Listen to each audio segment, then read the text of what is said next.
कहानी की शुरुआत में हमें बताया जाता है कि कई साल पहले धरती पर कुछ ऐसे क्रिएचर रहते थे जिन्हें मैजिक करना आता था। लेकिन मैजिक को सीखने के लिए काफी ज्यादा टाइम लगता था। इसीलिए लोगों ने मैजिक की जगह टेक्नोलॉजी को अपनाया, जिसके चलते लोगों ने मैजिक का यूज करना बहुत ही कम कर दिया और फिर धीरे धीरे मैजिक का नाम इस दुनिया से गायब हो गया। अब लोगों को मैजिक के बारे में कुछ पता ही नहीं होता है कि वो एग्जिस्ट भी करती है या नहीं, लेकिन असल में मैजिक अभी भी एग्जिस्ट करता है। अब कहानी के प्रेजेंट में हम लैन नाम के एक टीनेजर लड़के को देखते हैं जिसका आज 16वां जन्मदिन था। तो उसकी मॉम उसे बर्थडे विश करती है। फिर जब उनकी नजर लैन के शर्ट पर पड़ती है तो वो काफी खुश हो जाती है, क्योंकि वो शर्ट उनके फादर की थी जिनकी डेथ काफी टाइम पहले हो चुकी है। अब लैन की मॉम उसके बर्थडे पार्टी पर उसके स्कूल के दोस्तों को इनवाइट करने को कहती है। तभी वहाँ पे लैन का बड़ा भाई बार्ले आता है, जो कि काफी शरारती था, और वो आते के साथ ही घर में शरारत करना स्टार्ट कर देता है। इस पर उसकी मॉम उसे पनिश करती है। तो बार्ले उसके बाद घर के बाहर आकर शरारत करने लगता है। लेकिन तभी वहाँ पर एक पुलिस इंस्पेक्टर आता है जिसकी आधी बॉडी इंसान की और आधी हॉर्स की थी। वो इंस्पेक्टर बार्ली की मॉम के पास उसकी कंप्लेंट लेके आया था। उसकी कंप्लेंट देखकर बार्ली की मॉम उसे काफी डांट लगाती है, और जब वो इंस्पेक्टर बार्ली के साथ घर के अंदर आता है तो उसकी आधी हॉर्स बॉडी की वजह से काफी चीजें टूट रही थी। ये देखकर लैन काफी परेशान हो जाता है। इसीलिए वो जल्दी से अपने स्कूल बैग को लेकर बस स्टैंड पर बस के आने का वेट करने लगता है। वहीं बस स्टैंड पर एक आदमी उसकी शर्ट को देखकर उससे पूछता है कि ये शर्ट किसकी है। तो लैन उसे अपने डैड का नाम बताता है। ये सुनकर वो आदमी उससे कहता है कि तुम्हारे डैड मेरे काफी अच्छे दोस्त थे। आगे वो लैन को उसके डैड के बारे में बहुत अच्छी अच्छी बातें बताता है। अब लैन अपने डैड की अच्छी अच्छी बातें सुनकर काफी खुश हो रहा था। कुछ देर के बाद वो एक लिस्ट बनाता है जिसमें वो लिखता है कि आज वो क्या क्या करने वाला है। फिर वो लिस्ट के अकॉर्डिंग अपनी कार को लेकर सबको अपने बर्थडे पार्टी पर इनवाइट करने जाता है। लेकिन इस काम को करने में वो काफी नर्वस हो रहा था, और इसीलिए कुछ लाइनों को वो अपने हाथों में लिख लेता है, और जैसे तैसे करके वो अपने सारे फ्रेंड को इनवाइट करता है। उसके सारे फ्रेंड्स भी उसकी पार्टी में आने को तैयार हो जाते हैं। लेकिन तभी वहाँ पर उसका भाई बार्ले अपनी वैन को लेकर आता है, जिसकी हरकतों से शर्मिंदा होकर लैन अपने फेस पर अपना हाथ रखता है, जिस वजह से उसके हाथ की सारी स्याही उसके मुंह पे लग जाती है। ये देखकर उसके सारे फ्रेंड उस पर हंसने लगते हैं। इसलिए लैन सबसे कहता है कि उसकी बर्थडे पार्टी कैंसिल हो गई है, और इतना कहकर वो अपने भाई के साथ अपने घर पर आ जाता है। लेकिन इससे लैन काफी दुखी था, क्योंकि उसने जैसा सोचा था वैसा हुआ नहीं, और इसीलिए अब वो उस लिस्ट में लिखे हुए सारे काम को इरेज करने लगता है। लैन को दुखी देखकर उसकी मॉम उसे वो गिफ्ट देती है, जो कि उसके डैड ने उसके 16वें जन्मदिन पर देने को कहा था। वो उस गिफ्ट को देखकर काफी एक्साइटेड हो जाता है, और जब वो उस गिफ्ट को खोलकर देखता है तो उसमें एक मैजिकल स्टिक और एक खास तरह का पत्थर होता है, और एक कागज पर एक मैजिकल स्पेल लिखा हुआ था। इसके अलावा कागज पर लिखा हुआ था कि मैजिकल स्टिक के ऊपर वो पत्थर लगाने से मरे हुए इंसान को एक दिन के लिए जिंदा किया जा सकता है। अब ये सुनकर वो दोनों भाई बहुत एक्साइटेड हो जाते हैं अपने मरे हुए डैड से मिलने के लिए, और बिना कोई टाइम वेस्ट किए बार्ले उस मैजिकल स्टिक से अपने डैड को बुलाने लगता है। लेकिन उससे कुछ होता नहीं। तो लैन उस मैजिकल स्टिक को लेकर अपने कमरे में आ जाता है और कागज पे लिखे उस स्पेल को पढ़ने लगता है, और तभी उस मैजिकल स्टिक में रोशनी हो जाती है। ये देखकर लैन उसे अपने हाथों में उठाकर उस स्पेल को पढ़ने लगता है, और देखते ही देखते वो मैजिकल स्टिक लैन के डैड को वापस से जिंदा करने लगती है। लैन का शोर सुनकर बार्ले उसके कमरे में आ जाता है, और वो ये देखकर लैन को और मोटिवेट करने लगता है, जिससे उनके डैड एक दिन के लिए उनके पास आ सके। लेकिन अब उस मैजिकल स्टिक को लैन कंट्रोल नहीं कर पा रहा था, तो वो मैजिकल स्टिक नीचे गिर जाती है, जिसकी वजह से वो खास तरह का पत्थर टूट जाता है, और जिसके कारण मैजिकल स्टिक का वो मैजिक पूरा नहीं हो पाता। इसीलिए लैन और बार्ले के डैड पूरी तरह से धरती पर आ नहीं पाते, और अब उनके पास सिर्फ उनकी आधी बॉडी आई हुई थी।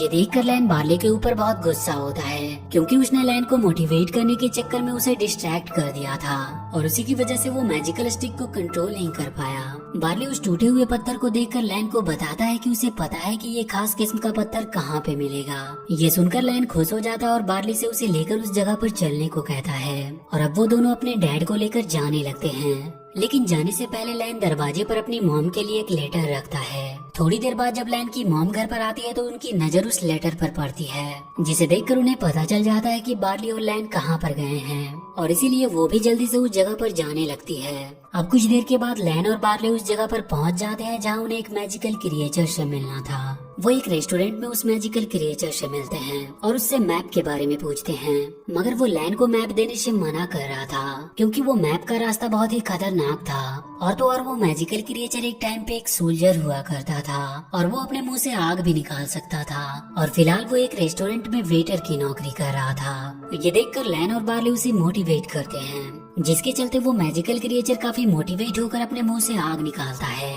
लेकिन वो उस आग पर कंट्रोल नहीं कर पाता, जिससे पूरे रेस्टोरेंट में आग लग जाती है और उनका मैप भी उसी आग में जल जाता है, जिसमें उस खास किस्म के पत्थर के पास जाने का रास्ता था।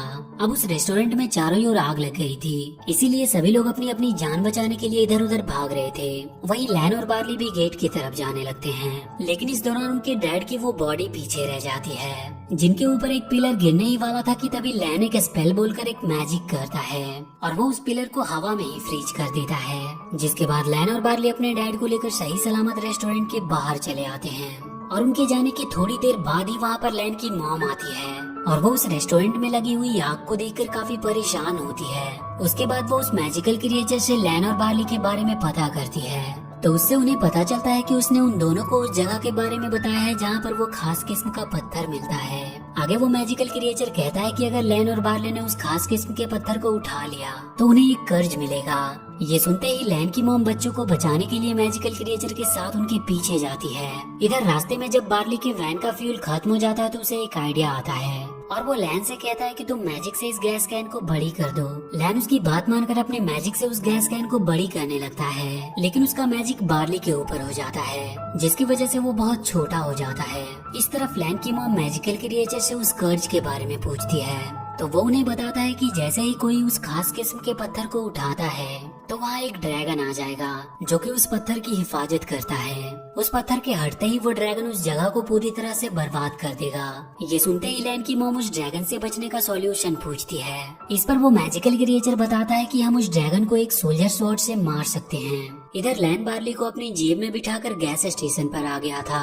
अब वो जब गैस कैन में फ्यूल भर रहा था तो बार्ली वहाँ पर कुछ स्मॉल क्रिएचर से झगड़ा करता है, तो वो स्मॉल क्रिएचर बार्ली के पीछे ही पड़ जाते हैं। जैसे तैसे करके लैन बार्ली को उनसे बचाकर कार में बैठ जाता है, मगर बार्ली के छोटा हो जाने से वो कार को अब ड्राइव नहीं कर सकता था, जिसकी वजह से अब लैन को ही ड्राइव करनी पड़ती है, जो कि उसके लिए काफी मुश्किल का काम था क्योंकि उसे ठीक से कार चलाने आती नहीं थी। लेकिन वो अपने डैड और भाई के लिए कार को ड्राइव करता है और आखिर में वो उन स्मॉल क्रिएचर को पीछे छोड़ देता है, जिसके बाद बार्ली भी पहले जैसा नॉर्मल हो जाता है। लेकिन तभी अब उनके पीछे पुलिस आ जाती है और लैन को ना चाहते हुए भी कार रोकनी पड़ती है। लेकिन पुलिस से बचने के लिए लैन और बार्ली मैजिक से उस पुलिस इंस्पेक्टर का रूप ले लेते हैं जिसकी आधी बॉडी इंसान की और आधी हॉर्स की थी।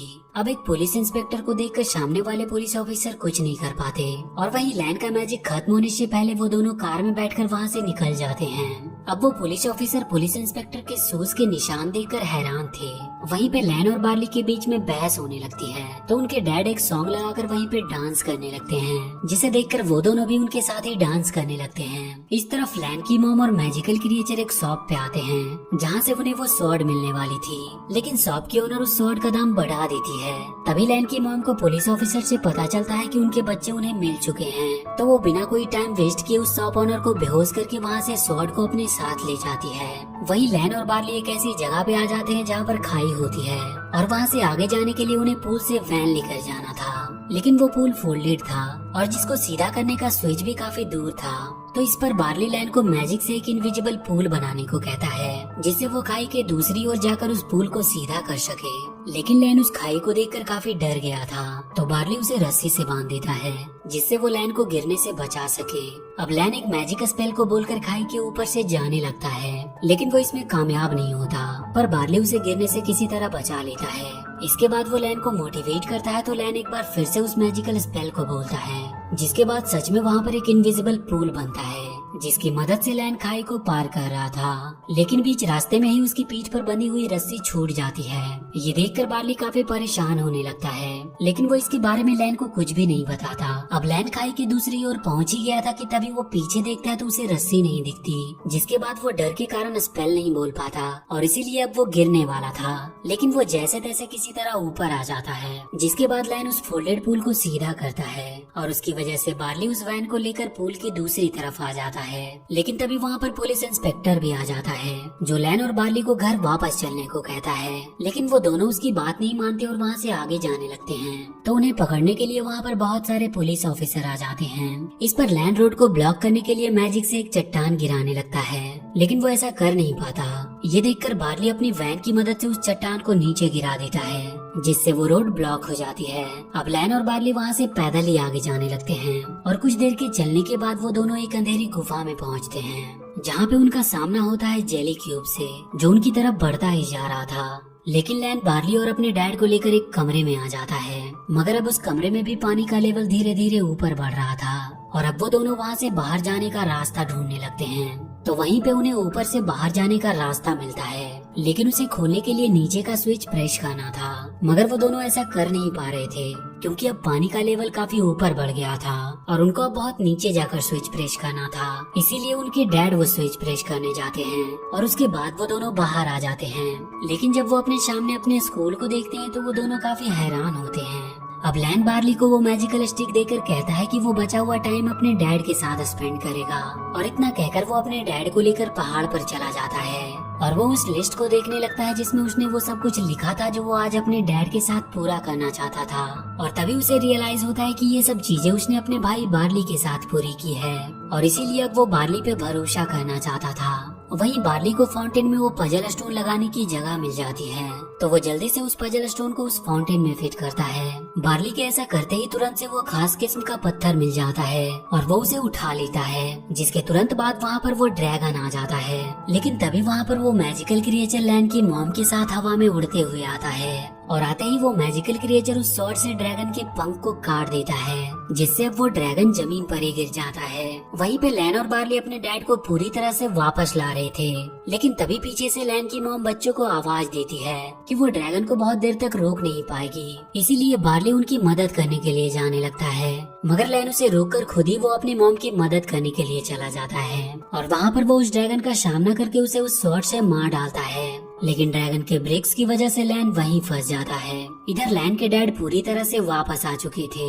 जिनसे बार्ली काफी बात करता है और अब उनके वापस जाने का समय भी हो गया था और इसीलिए वो हमेशा के लिए धरती से चले जाते हैं और ये सब लैन दूर से देख रहा होता है। लेकिन अब उसे समझ आ गया था कि बार्ली ही उसके लिए सब कुछ है और इसके बाद वो जाकर बार्ली से गले मिलता है। इसके बाद कुछ सालों के बाद की कहानी दिखाई जाती है, जिसमें अब ये दुनिया पहले की तरह ही फिर से मैजिक का यूज कर रही थी। वहीं लैन अपने स्कूल में बच्चों को मैजिक सिखा रहा था और इसके अलावा उसने बार्ली को एक नई कार गिफ्ट की थी, जिसे देखकर बार्ली काफी ज्यादा खुश था और फिर वो दोनों मैजिक से अपने कार को उड़ाकर एडवेंचर पर चले जाते हैं। और इसी के साथ ये मूवी यहीं पर खत्म हो जाती है। तो वीडियो अगर अच्छी लगी हो तो please do like and share this video and please subscribe to my channel and press that bell icon.